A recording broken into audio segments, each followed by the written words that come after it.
The Filibusters were individuals who traveled to Latin America with the goal of overthrowing the native countries and the aspiration of spreading manifest destiny. The most famous of all filibusters, William Walker, was an American lawyer who raised a private army and launched several expeditions into Latin America. In 1853, he briefly established two independent countries in Mexico before being defeated and forced to retreat to the United States. In 1855, Walker was presented with a new opportunity when Nicaragua was plunged into civil war. The losing side, the Liberals, sent an envoy to Walker, inviting him to enter the country and fight on their behalf. This proved to be a mistake, for once Walker achieved victory for the Liberals, he quickly seized control of the country. In the subsequent year, thousands of reinforcements flocked to Nicaragua, both from the United States and from Europe, so that they could join Walker's new nation. The neighboring Latin American countries became alarmed by the mass influx of Westerners into their land. They recognized that Walker's ambition was unlikely to be sated by the conquest of Nicaragua. Led by Costa Rica, the nations of Central America formed a military alliance. It did not take long before Walker would find himself at war with all of his neighboring countries, as tens of thousands of Central Americans marched into Nicaragua with the aim of liberating their brother nation. Eventually, even the US would send mercenaries to fight to force Walker out of his position.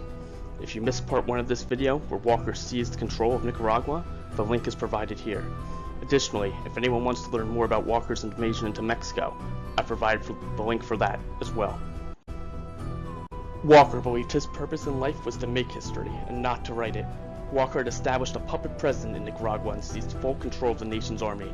While not technically the leader, he was effectively the military dictator of the nation. He helped draft the Constitution in a manner that would encourage U.S. allies to join his cause and would make annexation as a state favorable for the United States. In the months since taking power, Walker's forces swelled in size as thousands flocked to Nicaragua to join his movement. He then granted control of Del Transit to an extremely prominent U.S. businessman. You should remember that name, because it will become extremely important in the final stages of the war. Vanderbilt was one of the richest men in U.S. history, and this transfer is why you see U.S. ships on the maps surrounding Nicaragua. He had the ability to influence the U.S. government and to sway their policy, for or against Walker's government. For those who missed my last video, Del Transit was one of the most important shipping lanes in the world. Before the construction of the Panama Canal, it enabled goods to be shipped between the Atlantic and Pacific Ocean, without sailing around South America. Whoever controlled Del Transit would have the ability to bring in mass reinforcements for their cause.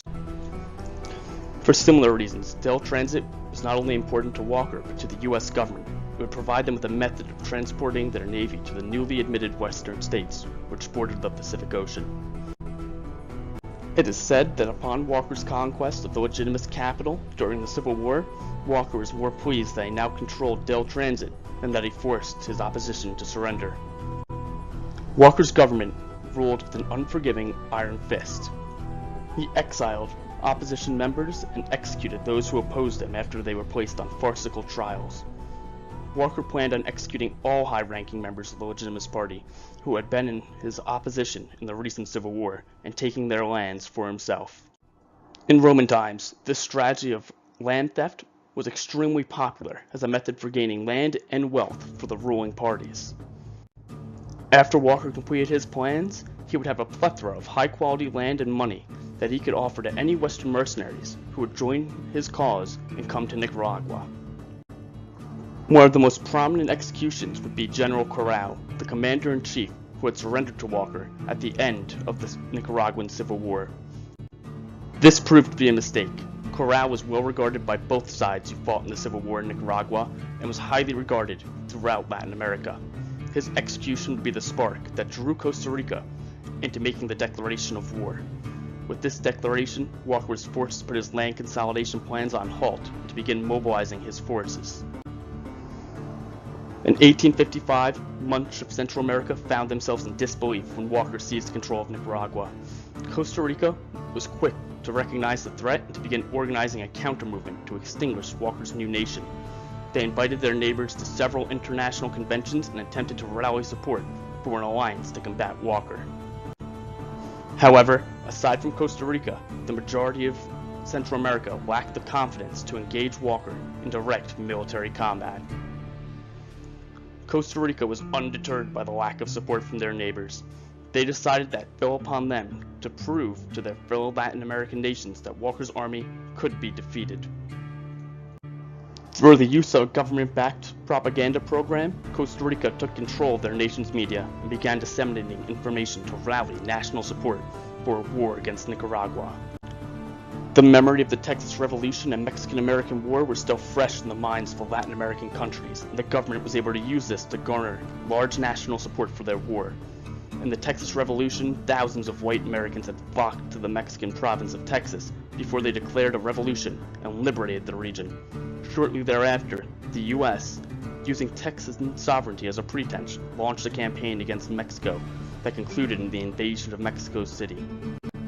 In the surrender treaty that followed, Mexico was forced to grant massive amounts of land cession to the United States. The parallels between the Texas and Nicaraguan crisis were clear, and the Costa Ricans came to believe that they must act before the U.S. began lending direct support to Walker's Nicaraguan state. The president of Costa Rica declared war with the following proclamation: "To arms, the moment I predicted has arrived. Let us march to Nicaragua to destroy the impious phalanx that has reduced the nation to a furious slavery. Let us march for the freedom of our brothers. Brothers of Nicaragua, stand up, destroy your oppressors. Peace, justice, and freedom for us all. War only to the filibusters." The massive threat presented by Walker unified Latin America's previously divided people, and Costa Rica mobilized their nation for war. Their valor and effectiveness on the battlefield would spread hope throughout Central America, and soon Walker would find himself besieged by nations on all sides. This is Grim Battaglia, and you're watching my documentary on the American Filibuster Wars, Part 3, The Central American Alliance versus William Walker. President Mora of Costa Rica began training and recruiting men for his army. The president would serve as commander-in-chief and personally lead his army in the war. Mora gathered his forces and moved to the northern city of Liberia in preparation for an invasion of Nicaragua. Walker reacted by immediately declaring war on Costa Rica. Walker divided his army. They defended Rivas, the San Juan River, and Castillo Viejo, the mouth of the Sarapiqui River, all key points for controlling Del Transit. He appointed his Minister of War, General S., in charge of the main branch of his army. This army was comprised of Walker's best and most hardened troops. These troops were ordered to invade Costa Rica. The strategy was to hold Costa Ricans south of the border so that the transit route could remain open and reinforcements from the United States could continue to arrive. The main Costa Rican army, led by General Mora, comprised of 2,500 soldiers. Upon hearing of the filibusters had made it into Costa Rica, he left his main force in Liberia and traveled with a small army to try and find the filibusters. Eventually, he found a long row of tracks which he determined belonged to the filibuster army. He followed them and met the filibuster army at the small town of Santa Rosa. Moore discovered the filibuster army encamped at a large house running a plantation outside of the town. This is an actual picture of the reconstructed home that the two forces would battle at. A filibuster saw Moore and his men approaching and retreated to the main army to alert them of the coming attack. With this alert, the filibusters moved to defend their position. They sent their main force to the northwest to defend against the main branch of the Costa Rican army. They sent a small force to the west side to prevent being flanked, a small force to the south, and a token force to the east side, just to prevent a full encirclement. The Costa Rican army set up their artillery and began firing upon the defenders. General Mora then ordered that a division of his men be sent to defend the hill just north of the house. The rest of his army would approach through the main northwestern field, while a small division moved further south to attempt to flank.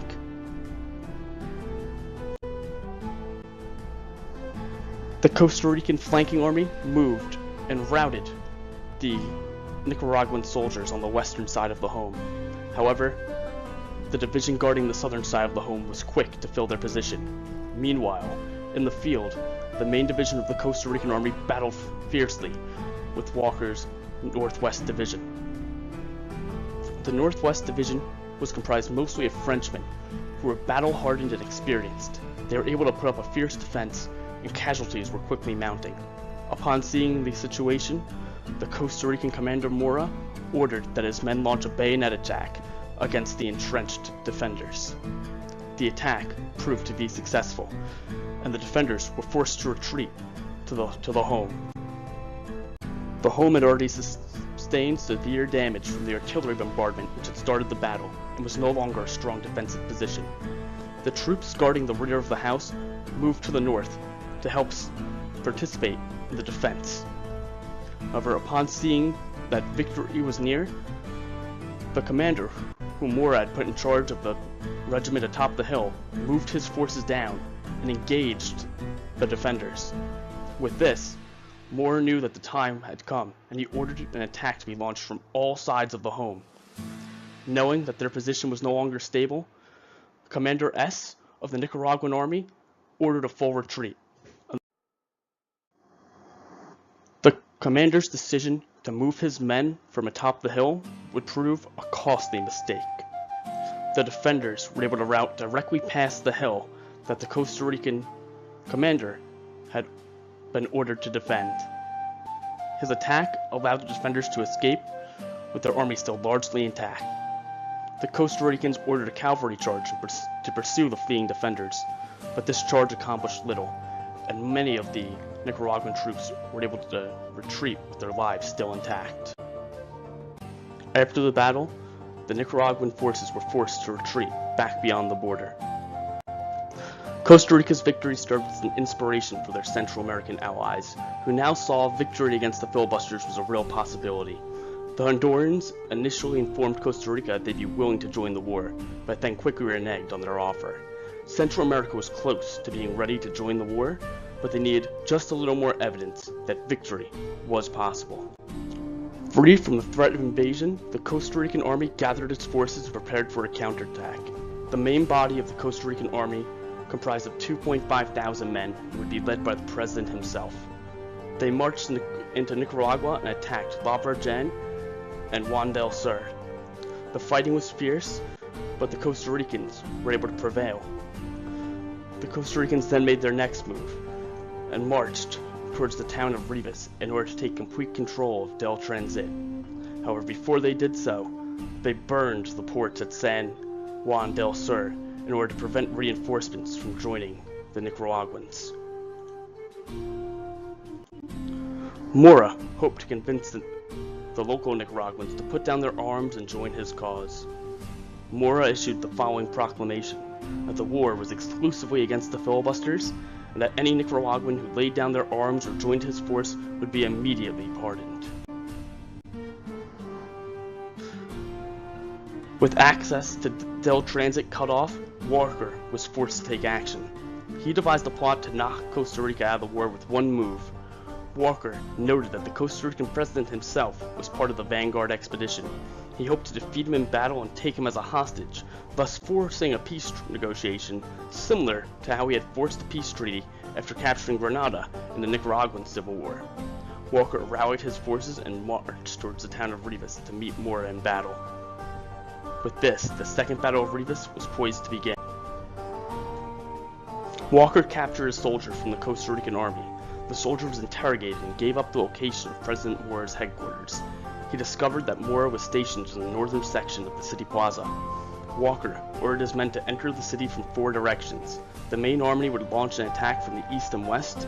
Meanwhile, a smaller force would march from the south and north, trying to quickly reach Mora's headquarters and capture the general before he could be moved. The hope was that the flank would cause a panic and draw troops away from Mora, thus leaving him undefended. On April 11th, the plan was put into action. The east and west divisions began the attack and were successful in drawing out the majority of the Costa Ricans to ward them off. The division from the south. In the south, Walker's men were able to win a quick victory and push the Costa Ricans back. they captured a cannon which they would use to bombard the city. In the north, the Filibusters were led by a Cuban general. However, the general was quickly struck down in the battle, causing mass confusion and panic throughout his forces. A battalion of the men retreated, and the rest were pushed back. The time taken to set up the cannon in the south gave President General Mora time to relocate to a more fortified position. The battle continued in the north, and while Walker's men began to regain their morale and hold ground, reinforcements from Santa Rosa arrived and flanked them. These forces caused a complete rout in the north. The Costa Ricans then placed sharpshooters in all the city's tallest towers and started to begin their fierce defense of each block. However, the Filibusters continued to push forward, and the Costa Ricans began to be driven back. The reinforcements from the north made it to the plaza in time to prevent the southern force from getting in between the two Costa Rican armies. Following this, a fierce battle ensued, with each side taking ground and losing it over the course of many hours. This stalemate was eventually broken when more reinforcements arrived from the north. They swept down and attacked the Western Army, and the Filibusters went into full retreat and routed. In the eastern half of the city, Walker and his men retreated into the adobe buildings, much like had happened in the first Battle of Rivas, and began to put on defense. However, by this point the Costa Ricans were familiar with this tactic and knew what must be done. They set fire to the homes that the Filibusters had barricaded themselves in, and the Filibusters were quickly forced out of the homes and forced to make a complete rout from the city. As Walker routed, he came up with a devious plan. He stopped at the river that supplied the city with water and poisoned it. From there, he retreated from the city. The water became infected with a deadly disease. The effects were compounded when chloria spread throughout the Costa Rican army, and the casualties began to mount quickly. This forced the Costa Ricans to retreat back to their country, losing many soldiers along the way. Hearing of the retreat, Walker quickly sent men to retake control of the transit route so that reinforcements could continue to come. Despite being forced to retreat, Central America was greatly inspired by the victories of the Costa Rican army. Guatemala, El Salvador, and Honduras agreed to join the war against Walker. Events were about to take an ominous turn for the Filibusters. Honduras, El Salvador, and Guatemala formed an alliance and jointly occupied Leon, while Costa Rica invaded once again from the south. Costa Rica was poised to seize control of Del Transit and cut off Walker's reinforcements. Walker's ineffectual puppet president ran for his life, denouncing Walker as a usurper. Walker then assumed the presidency of Nicaragua, declared English the national language, and again legalized slavery. Shortly thereafter, U.S. President Franklin Pierce, a strong proponent of expansionism, prepared to officially recognize Walker's administration. Being recognized by the United States would have been a great boon for the Filibusters. It would have meant they had the possibility of getting direct military support, and perhaps being annexed as a U.S. state, which would protect them from the Central American alliance. However, it was at this point that Walker made a critical mistake. He panicked because he knew that Del Transit may be captured quite soon by the Central American alliance.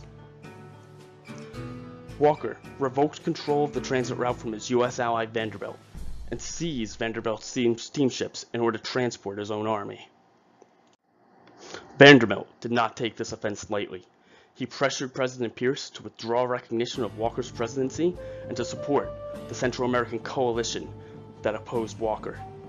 He sent guns, ships, and gold to Costa Rica and sent agents to Nicaragua to help ferment uprisings and recapture his steamships.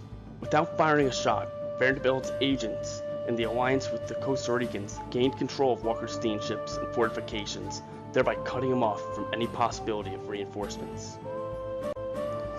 With few options left, Walker again entered Rivas, where the combined opposition forces, which now included even American mercenaries in the pay of Cornelius Vanderbilt, kept him bottled up from December 1856 to May 1857.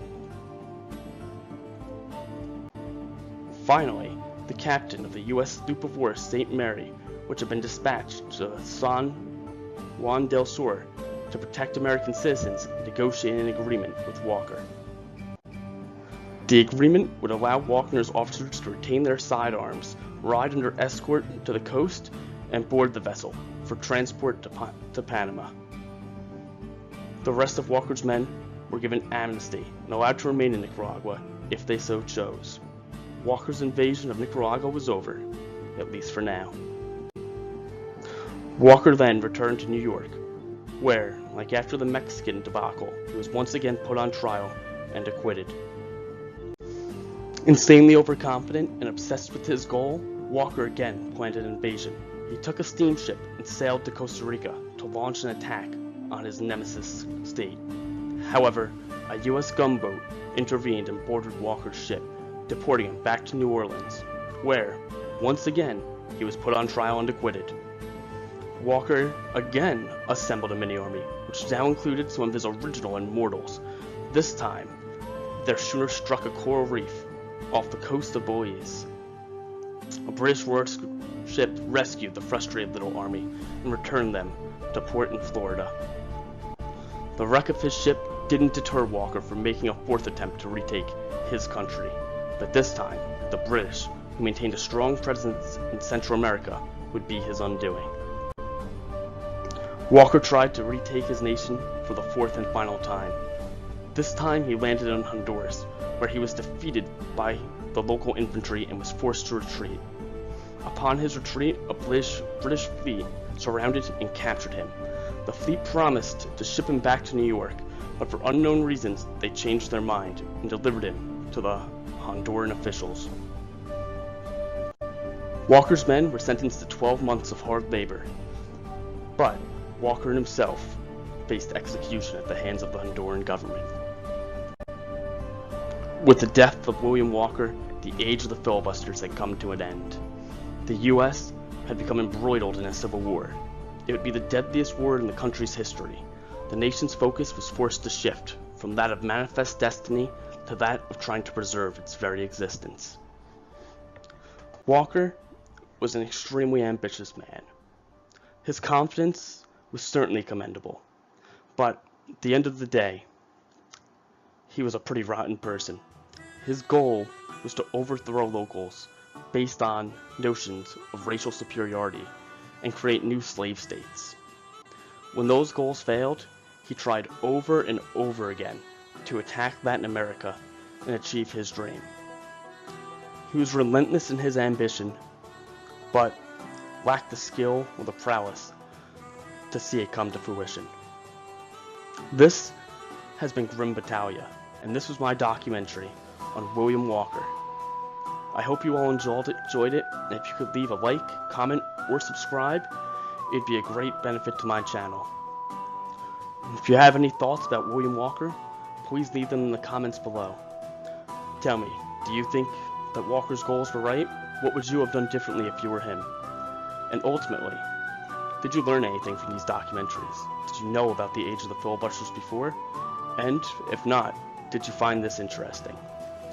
Thank you, and as always, I hope you enjoyed the video and never stop learning.